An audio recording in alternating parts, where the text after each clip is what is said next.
الحمد لله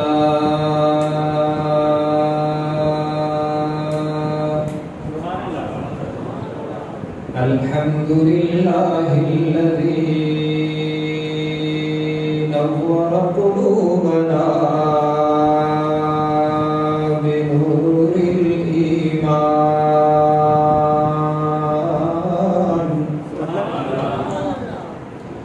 وزين أخلاقنا بنور السنة والقرآن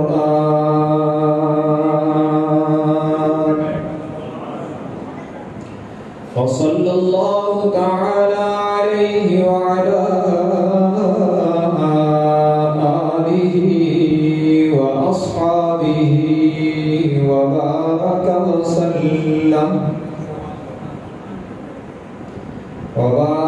وسلم تسليما كثيرا كثيرا.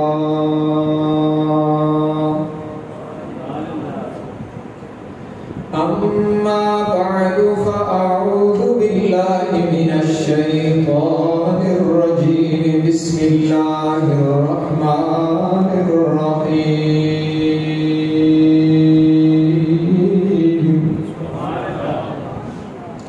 ورفعنا لك ذكرك. وقال النبي صلى الله تبارك وتعالى عليه وسلم: لا يؤمن أحدكم حتى يكون هواه طبعا لما جئت به، أو كما قال النبي صلى الله تبارك وتعالى عليه وسلم. صدق الله وصدق رسوله النبي الأمي الهاشمي الأمين الكريم، ونحن على ذلك لمن الشاهدين والشاكرين، والحمد لله رب العالمين. اللهم صل على محمد وعلى آل محمد كما صليت على إبراهيم وعلى آل إبراهيم إنك حميد مجيد. اللهم بارك على محمد وعلى آل محمد كما باركت على إبراهيم وعلى آل إبراهيم إنك حميد مجيد.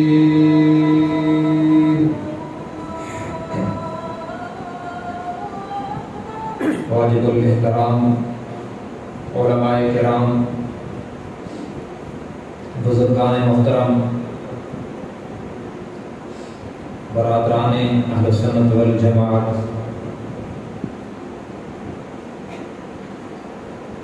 حضرت مولانا مفتی منصور الحق صاحب، مولانا اسرار احمد چشتی صاحب، اور ان حضرات کی دعوت پر آپ حضرات سے مخاطب ہونے کا شرف حاصل ہو رہا ہے. میں بغیر کسی تمہید کے اپنی گفتگو کا آغاز کر رہا ہوں. ذکر رسول صلی اللہ علیہ وسلم، سب کہتے ہیں صلی اللہ علیہ وسلم. ذکر رسول صلی اللہ علیہ وسلم کی مبارک مقدس محفل ہے، اور یہ ذکر اور یہ تذکرہ، ذکر رسول، ذکر مصطفیٰ، ذکر محمد صلی اللہ علیہ وسلم، وہ مبارک ذکر ہے جو میرے اور آپ کے تذکروں کا، تقریروں کا اور ہمارے بیانات کا محتاج نہیں ہے. یہ وہ ذکر ہے کہ جب کائنات میں کچھ نہیں تھا تب بھی ذکر خدا تھا اور ذکر مصطفیٰ تھا، اور جب کائنات میں بھی ذکر خدا بھی ہوگا، ذکر مصطفیٰ بھی ہوگا۔ ہاں ہماری سعادت ہے کہ میرے جیسا کوئی گناہگار اس پر اللہ کی نظر کرم ہو جائے اور اللہ تبارک و تعالیٰ اسے اپنے محبوب کا چند لمحے ذکر کرنے کی توفیق دے دیں اور آپ کو سننے کی توفیق دے دیں، تو یہ ہماری سعادت اور اللہ کا کرم ہے۔ ورنہ یہ ذکر تو وہ مبارک ذکر ہے جس کے لیے رب العالمین نے خود فرمایا وَرَفَعْنَا لَكَ ذِكْرَكَ، میرے محبوب ہم نے آپ کا ذکر بلند کر دیا۔ یہ حضرات علماء کرام جانتے ہیں کہ وَرَفَعْنَا لَكَ ذِكْرَكَ ماضی کا صیغہ ہے۔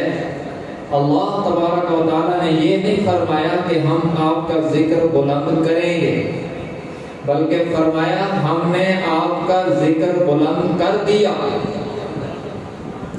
کیا مطلب ہے کہ آپ کا ذکر آپ کی آمد سے پہلے، صرف یہ نہیں کہ آپ کی آمد سے پہلے اور آپ کی ولادت سے پہلے ہو رہا تھا، بلکہ آپ کا ذکر کائنات کے بننے سے بھی پہلے ہو رہا ہے۔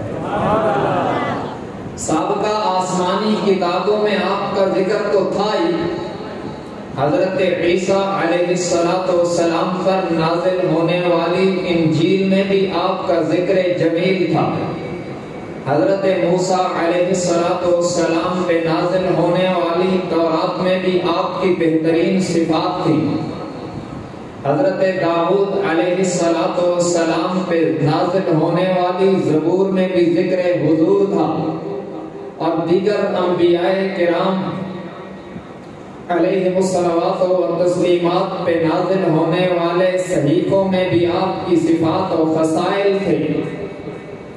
یہ تو تھا ہی تھا، بلکہ یہ ذکر تو وہ عظیم ذکر ہے کہ جب آدم علیہ السلام کو نبوت نہیں ملی تھی تب بھی ذکر مصطفیٰ ہو رہا تھا، بلکہ یوں تھا کہ حضور علیہ السلام نے فرمایا کنت نبیا وآدم بین الماء والطین، جب آدم ابھی مٹی اور پانی کے درمیان تھے اس وقت بھی میں نبی تھا، یعنی میری نبوت کا فیصلہ ہو چکا تھا، بلکہ اس سے بھی پہلے جب زمین و زمان نہیں بنے تھے، کون و مکان نہیں بنے تھے، شمس و قمر نہیں بنے تھے، حجر و شجر نہیں بنے تھے، شام و سحر نہیں بنے تھے، نجوم کواکب یہ چاند ستارے سورج کچھ بھی نہیں بنا تھا، ابھی کائنات کو اللہ نے وجود بھی نہیں بخشا تھا، اس سے پہلے بھی یا ذکر خدا ہو رہا تھا یا ذکر مصطفیٰ ہو رہا تھا۔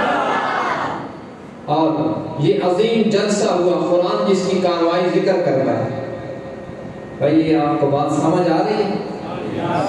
ساؤنڈ کی دھمک اگر زیادہ ہے تو کم کر دیں، یہ ہماری یہ مجبوری نہیں ہے کہ ساؤنڈ میں دھمک زیادہ ہو، ہماری یہ مجبوری ہے کہ مجمع کو بات سمجھ آنی چاہیے۔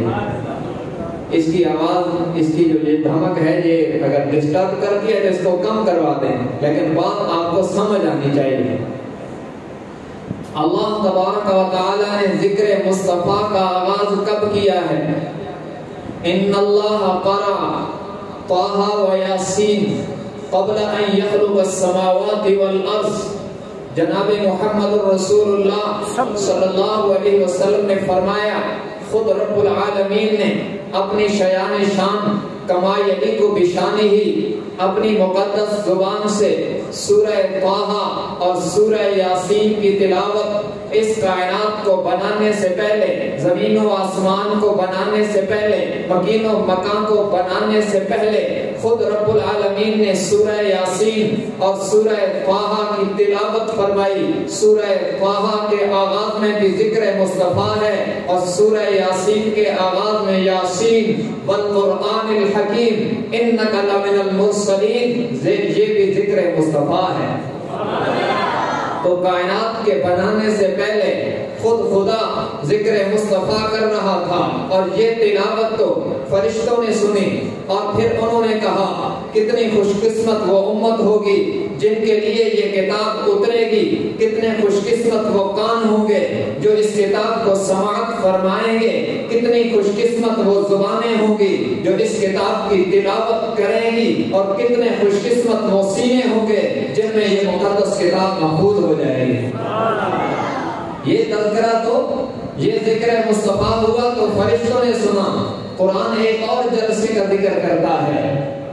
آج بھی یہ جلسہ ہو رہا ہے اور آپ کا ایمان تازہ ہو رہا ہے، لیکن میں قربان جاؤں اس جلسے پر جس میں خطیب خود خدا تھا اور سننے والے انبیاء تھے اور موضوع ذکر مصطفیٰ تھا۔ خطیب خطاب کرنے والی ذات، بیان کرنے والا خود اللہ تھا اور سننے والے اللہ کے نبی تھے، اور موضوع شان محمد الرسول اللہ تھا، ذکر مصطفیٰ تھا۔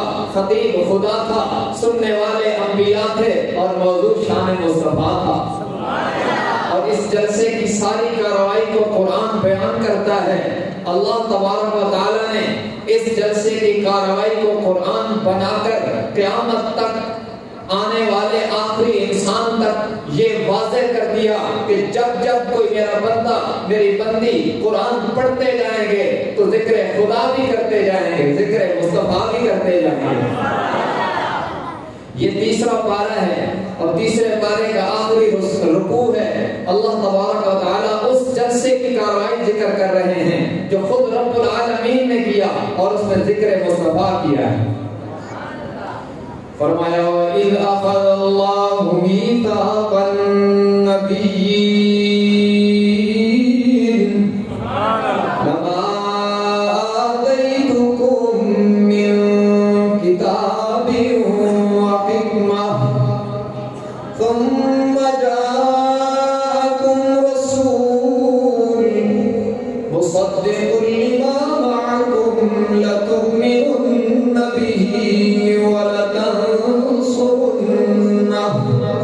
قال أأقررتم وأخذتم على ذلكم إصري قالوا أقررنا قال فاشهدوا وأنا معكم من الشاهدين۔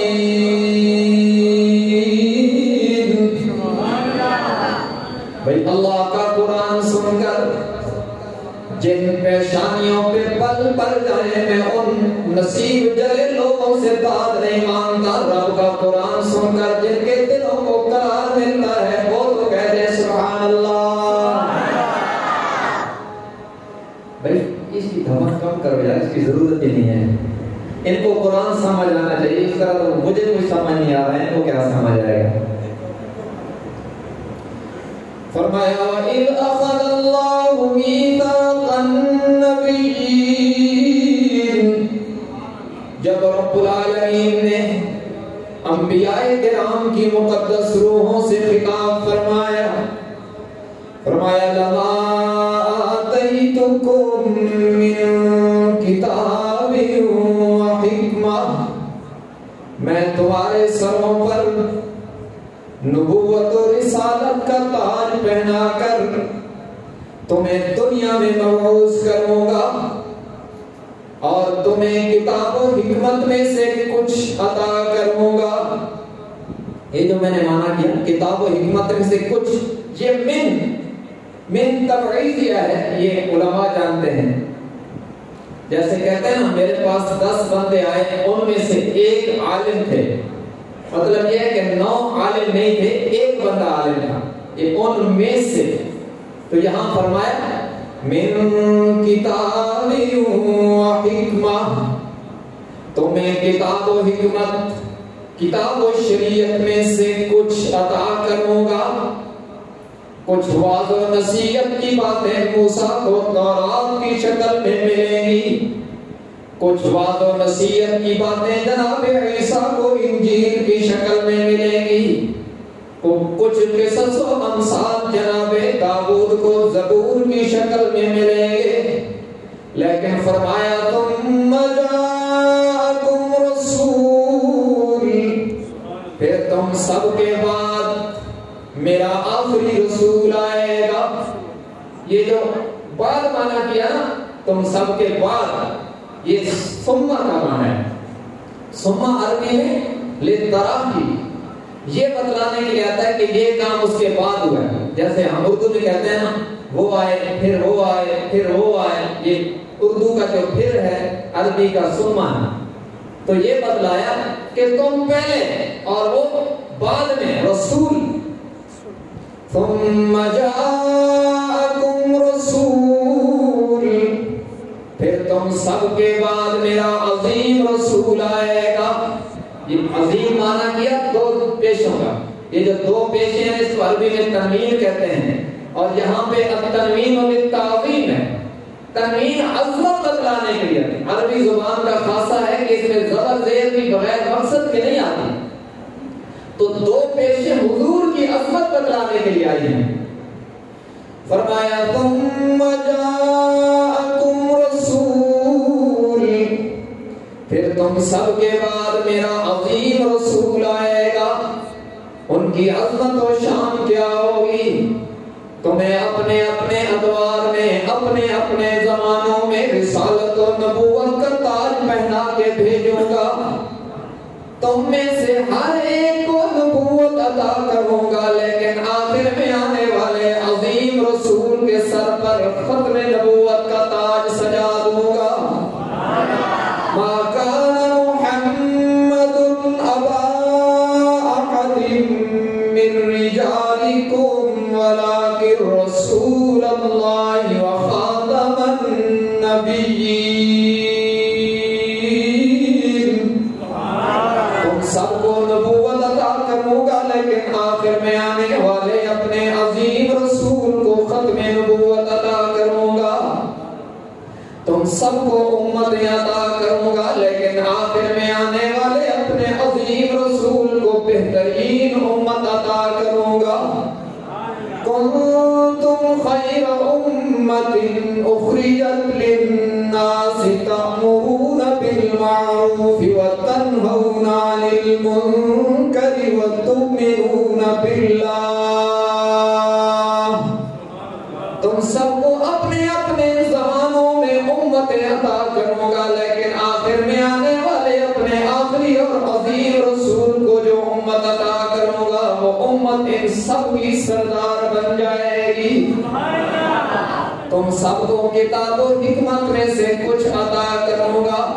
کتاب بھی کچھ ہوگی، شریعت بھی تھوڑی ہوگی، لیکن جب میرے آخری اور عظیم رسول کی باری آئے گی تو اعلان ہوگا انک لتلقی القرآن. میرے محبوب آپ کے قلب اطہر پہ تو ہم نے پورا قرآن اتار دیا. سب کہہ رہے ہیں اور یہ قرآن یوں نہیں کہ اس میں کچھ باتیں ہیں کچھ نہیں، ایسا نہیں، بلکہ فرمایا وَنَزَّلْنَا عَلَيْكَ الْكِتَابَ تِبْيَانًا لِكُلِّ شَيْءٍ. اب دنیا اور آخرت کی کامیابی کے لیے جتنی چیزیں ضرورت تھی ہم نے سب کو قرآن کی آیات میں سمو کر آپ کے قلب اطہر پہ اتار دیا ہے. لَمَا آتَيْتُكُم مِّن کِتَابٍ وَحِکْمَةٍ، تمہیں کتاب میں سے کچھ دوں گا، انہیں ساری کتاب عطا کروں گا. تمہیں شریعتوں میں سے بھی وقتی ضرورت کے احکام دوں گا. تمہاری شریعتیں تبدیل ہو جائیں گی، منسوخ ہو جائیں گی، ان میں ترمیمات ہوتی رہے گی، لیکن آخر میں جو میرا عظیم رسول آئے گا ان کے لیے اعلان ہوگا اليوم اکملت لکم دینکم واتممت علیکم نعمتی ورضیت لکم الاسلام دینا. انہیں ایسا کامل و اکمل دین عطا کروں گا کہ قیامت کی صبح تک کوئی مائی کا لال ان کے دین میں تبدیلی اور ترمیم نہیں کر پائے گا. لما آتیتکم من کتاب وحکمہ، تمہیں کچھ دوں گا اور انہیں دنیا اور آخرت کی جتنی چیزیں اور جتنی شانیں ضرورت ہوں گی ان کی باری آئے گی تو اعلان ہوگا انا اعطیناک میرے محبوب دنیا اور آخرت کی جتنی بھلائیاں آپ کے شایان شان تھی ہم نے ساری اٹھا کر آپ کے دامن میں ڈال دی۔ الکوثر حضرت عبداللہ ابن عباس کہتے ہیں بخاری شریف میں الخیر الکثیر، دنیا اور آخرت کی ساری بھلائیوں کا مجموعہ بنا کر ہم نے آپ کے دامن میں ڈال دیا ہے۔ اور یوں نہیں کہ ہم دے کر بس انتظام کر دیا، نہیں، بلکہ فرمایا وَلَسَوْفَ يُعْطِيكَ رَبُّكَ فَتَرْضَىٰ، میرے محبوب ہم تو آپ کو اتنا عطا فرمائیں گے کہ آپ خوش ہو جائیں گے، آپ کو اتنا عطا فرمائیں گے کہ آپ خوش ہو جائیں گے۔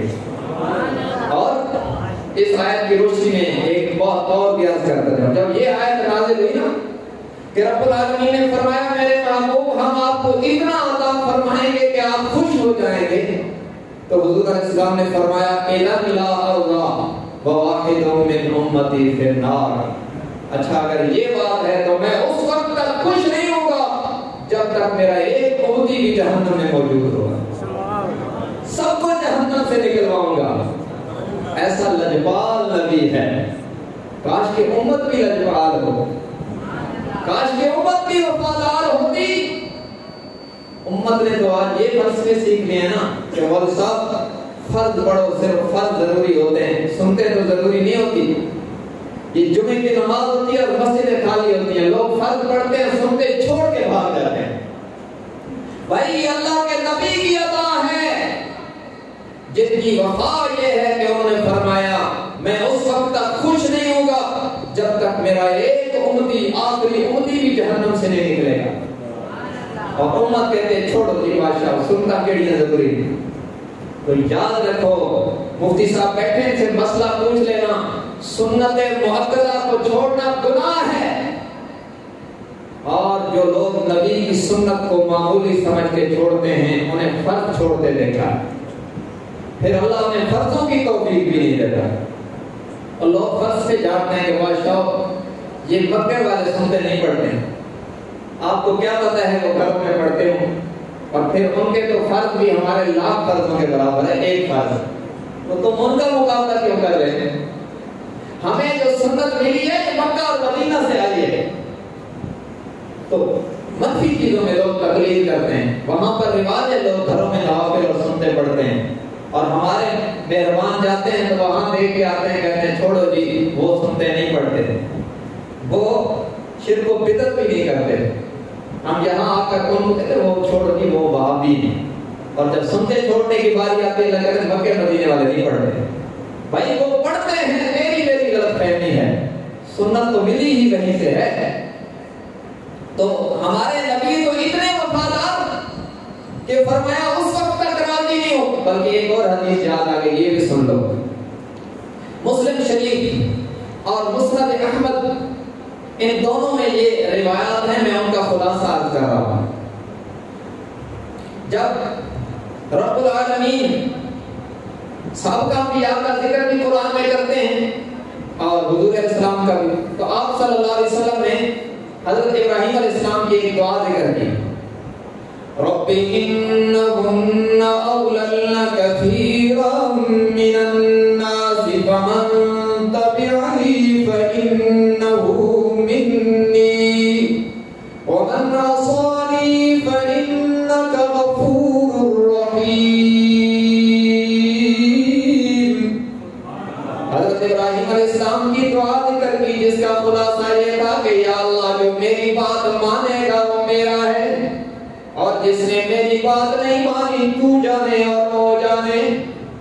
اور پھر حضرت عیسیٰ علیہ السلام کی دعا ذکر کی، ان کی مناجات کا ذکر آیا، انہوں نے کہا ان تعذبهم فإنهم عبادك وإن تغفر لهم فإنك أنت العزيز الحكيم۔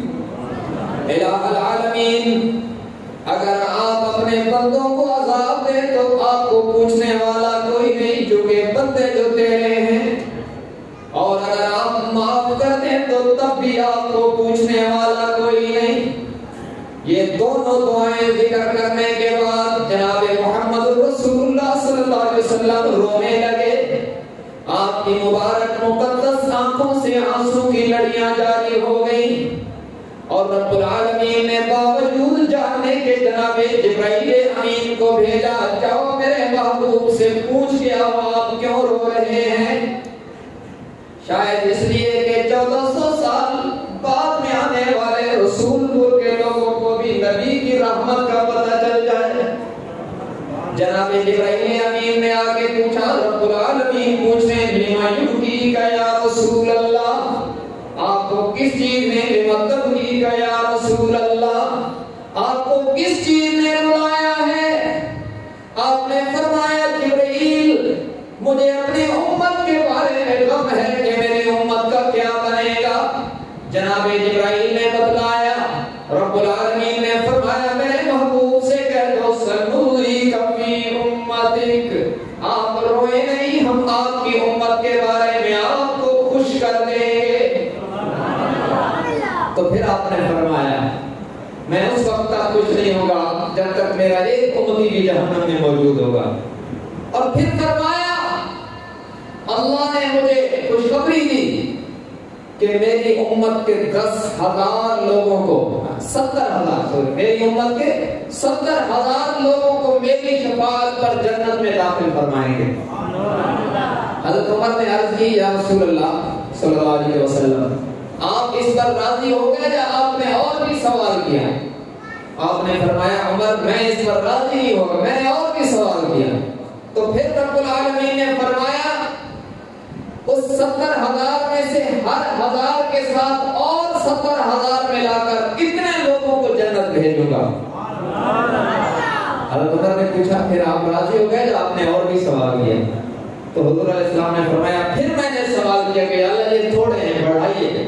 تو پھر رب العالمین نے فرمایا ان 70,000 میں سے ہر 1000 کے ساتھ نہیں، ہر ایک بندے کے ساتھ 70,000 ملا کر کتنے لوگوں کو جنت میں بھیجوں گا؟ اور پھر فرمایا کہ رب العالمین نے کہا میں اپنے 3 لبے بھر کر، اس کو کہتے ہیں دونوں ہاتھوں سے 3 لبے بھر کر جنت میں بھیجوں گا۔ اب اللہ کی قدرت کا شایان شان ہاتھ ایک ہو اور پھر وہ 2 مل جائیں تو اس کی وسعت کا کیا کہنا ہے۔ اس روایت کو پڑھ کر امید ہو جاتی ہے کہ حضور کی برکت سے ہم گناہگاروں کا بیڑا بھی پار لگ جائے گا۔ تکبیر، شان محمد مصطفیٰ، مقام محمد مصطفیٰ، شان صحابہ، مقام صحابہ، عقیدہ حیات النبی، تاجدار ختم نبوت، خلافت راشدہ، خلافت راشدہ۔ لیکن بات یہ ہے کہ ہم کتنی وفا کر رہے ہیں، ادھر سے تو وفا کا سمندر بہایا جا رہا ہے اور ہماری ہر خوشی غمی میں سب سے زیادہ مظلوم خدا و رسول ہے۔ اور پھر یہ بات یاد رکھو ہمارا اللہ اور رسول صلی اللہ علیہ وسلم سے رشتہ کسی حد تک دکھ کا تو ہے، سکھ کا تقریباً بالکل ہی نہیں ہے۔ کیوں؟ دکھ کا یوں ہے بندہ مر جائے نا، مفتی صاحب سے پوچھتے ہیں غسل کا مسنون طریقہ کیا ہے جی؟ کفن سنت کے مطابق کیسے دیتے ہیں؟ اور اول تو یہ ہے کہ غسل دینا یہ ماشاءاللہ ہماری عوام جو آج کے دور میں فیس بک اور یوٹیوب کی برکت سے ہر بندہ مفتی بنا ہوا ہے، لیکن جب کسی میت کو غسل دینا پڑ جائے تو کہتے ہیں ایک قاری منصور اور آنکھوں غسل دے جا سکتے۔ خود کسی کو پتہ ہی نہیں ہے، اپنا باپ مر گیا اور بیٹا غسل دینا نہیں جانا، وہ حضرت کو بلائیں گے، مولانا اسرار کو بلائیں گے کہ ہمارا بندہ مر گیا ذرا ان کو غسل تو دے دو۔ یہ بھی بدنصیبی ہے کہ ہم یہ طریقے سیکھتے نہیں۔ تو ہر بندہ ویسے مفتی ہے لیکن یہ کچھ نہیں جانتا، لیکن کسی حد تک یہ چیز موجود ہے، ابھی بھی دکھ کا رشتہ ہے خدا رسول سے۔ غسل سنت کے مطابق دلوا دیں، قبر میں سنت کے مطابق کروا دیں، یہ دکھ کا رشتہ تعلق کسی حد تک خدا اور رسول سے ہے، لیکن جب سکھ کی بات آتی ہے، جب شادی ہوتی ہے نا، تو وہ 100 بندے جو مفتی صاحب سے مرنے پر مسئلہ پوچھتے ہیں کہ غسل کا سنت طریقہ کیا ہے، ان میں سے شاید 2 بھی نہ ہوں جو یہ پوچھیں کہ شادی کا سنت طریقہ کیا ہے۔ کیا اللہ کے نبی صرف ماتم کا طریقہ بتلا گئے ہیں؟ انہوں نے خوشیوں کا، شادیوں کا، نکاحوں کا طریقہ نہیں بتلایا، لیکن ہم نے سکھوں میں تو بالکل خدا اور رسول کو بھلا دیا۔ بھائی کہیں ایسا نہ ہو کہ حشر میں وہ ہمیں بھلا دیں اور حشر میں ہمیں نظر انداز کر دیں۔ اگر حشر میں ہم خدا اور رسول کی نظروں سے گر گئے، جو بھی حشر میں خدا اور رسول کی نظروں سے گرے گا وہ جہنم میں گرے گا۔ تو بھائی جو اتنی مبارک ہستی جن کا ذکر کائنات کے بننے سے بھی پہلے ہو رہا اور رب العالمین نبیوں کو خطاب کر رہے ہیں، فرمایا ثم جاءکم رسول، پھر تم سب کے بعد میرا عظیم رسول آئے گا۔ کتنا عظیم ہوگا؟ تم اپنی اپنی قوموں کے امام بن کے جاؤ گے، آخر میں آنے والا میرا عظیم رسول تم نبیوں کا بھی امام بن کے آئے گا۔ اور شب اسرا میں اس کا مظاہرہ بھی کر دیا گیا، جب مسجد اقصی میں سارے مقتدی بن گئے اور اللہ نے محمد رسول اللہ کو امام بنا دیا، فرمایا یہ میرا آخری اور عظیم رسول آئے گا، مصدق لما معکم، تمہاری تعلیمات کی تصدیق کرے گا، لَتُؤْمِنُنَّ بِهِ وَلَتَنصُرُنَّهُ، تم وعدہ کرو اپنے اپنے زمانوں میں، اپنے اپنے ادوار میں ان کی آمد کی خوشخبریاں دیتے جاؤ گے، تمہیں موقع ملے گا تو شب اسرا میں ان کی تصدیق بھی کرو گے، ان کا تعاون بھی کرو گے، اور اپنے اپنے ادوار میں ان کی آمد کی خوشخبریاں بھی دیتے جاؤ گے۔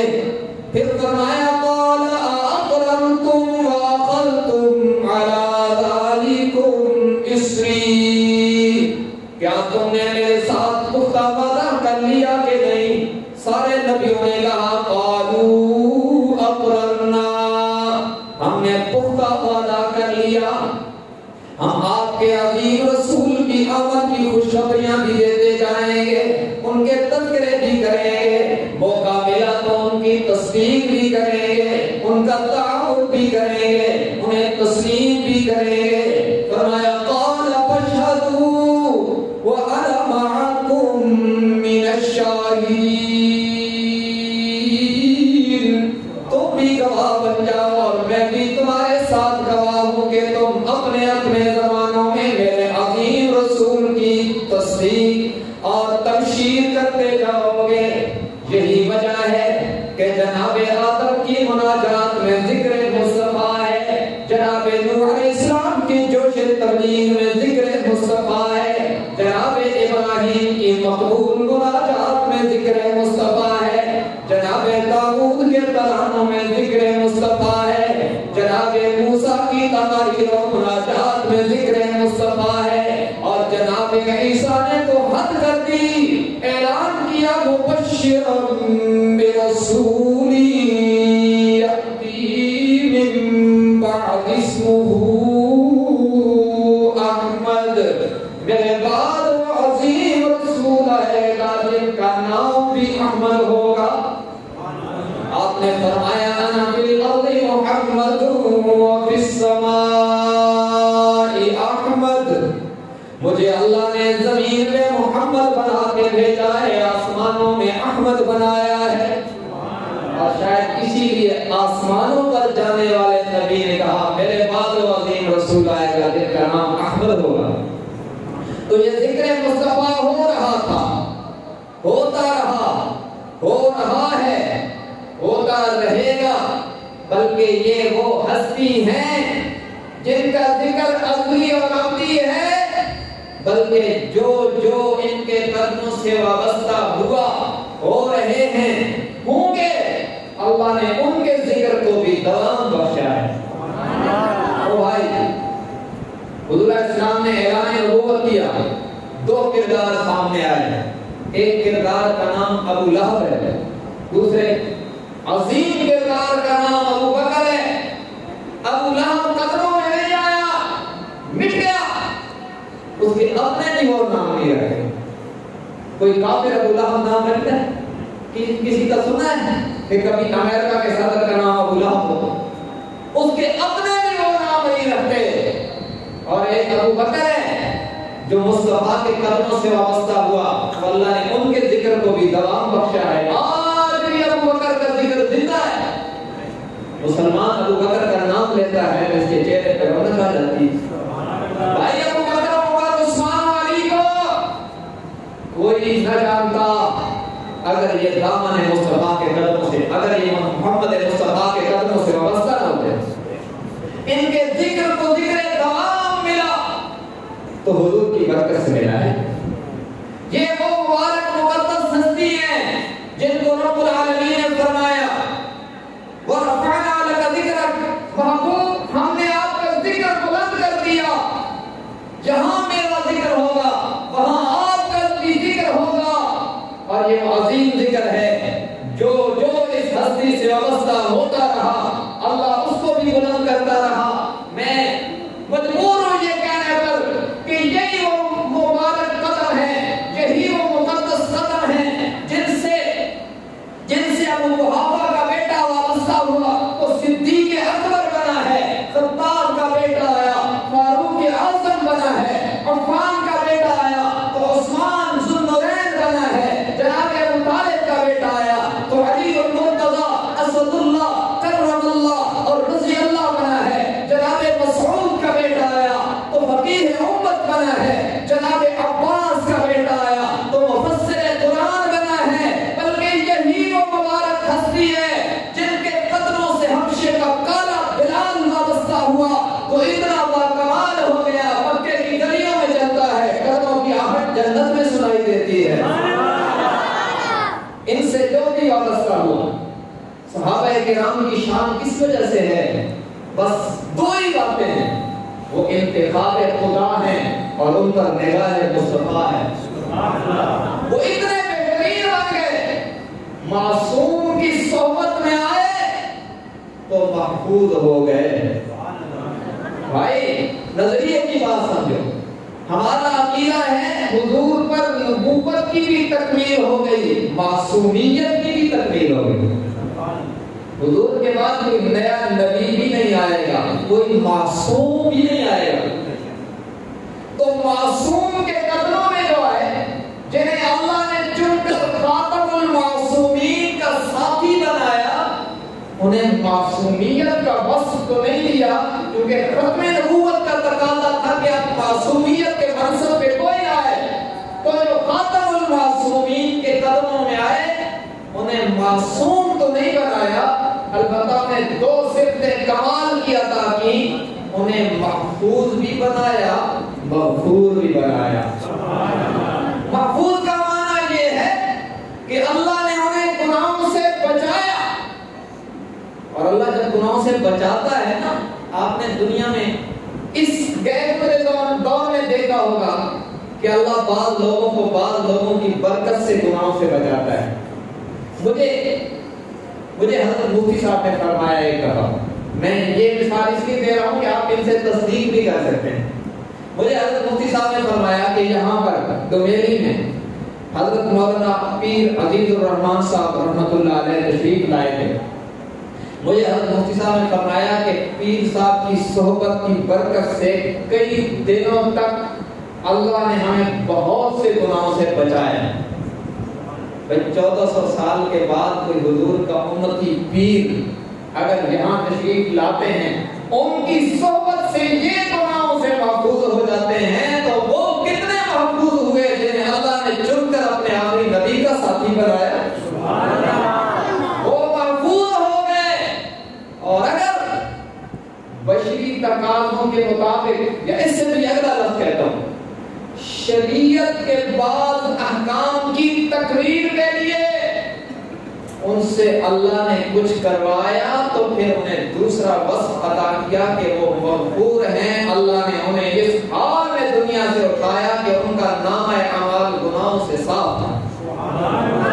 اس لیے ہمارا عقیدہ ہے کہ جو لوگ محمد مصطفیٰ کے قدموں سے وابستہ ہوئے، جنہیں اللہ نے چن کر خدمت مصطفیٰ میں بھیجا، وہ ہر صحابی ثقہ، عادل، محفوظ، مغفور، ہر قسم کی تکلیف سے پاک اور یقینی جنتی ہے۔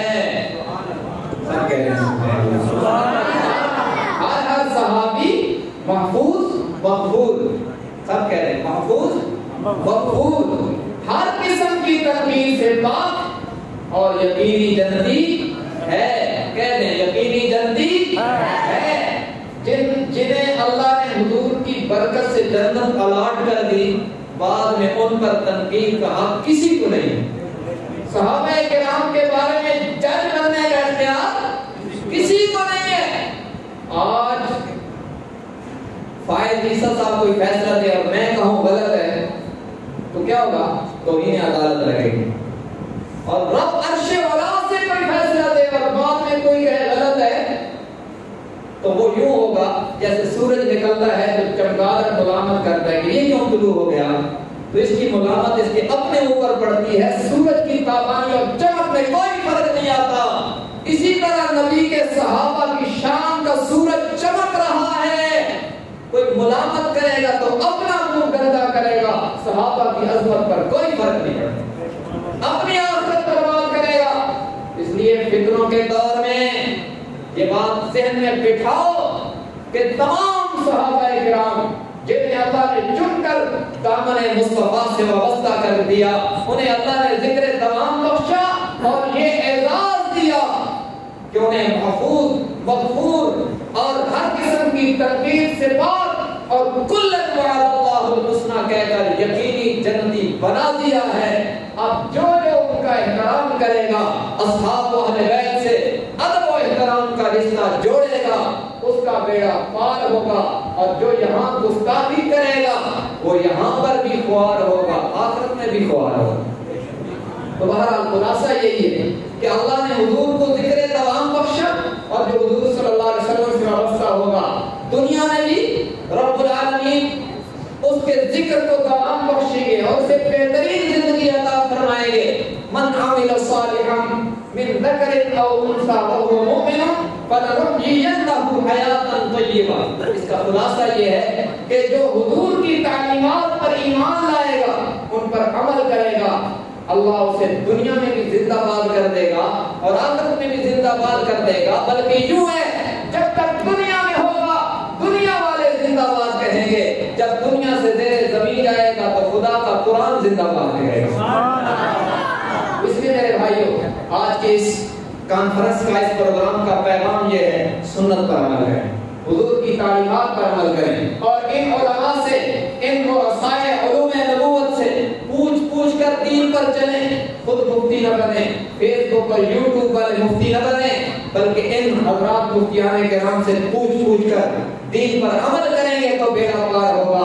علماء کی صحبت میں رہیں گے تو فتنوں سے بچے رہیں گے، علماء کی صحبت میں رہیں گے تو فسادات سے بچے رہیں گے، وقت کے جیت علماء سے دور ہو جائیں گے تو جو آئے گا فتنہ آپ کو اپنی لپیٹ میں لے لے گا اور پھر دنیا اور آخرت کی کامیابیاں خطرے میں پڑ جائیں گی۔ اللہ تبارک و تعالی ہم سب کو دین حق کی صحیح سمجھ اور اس پر عمل کی توفیق عنایت فرمائیں۔ وآخر دعوانا الحمدللہ رب العالمین۔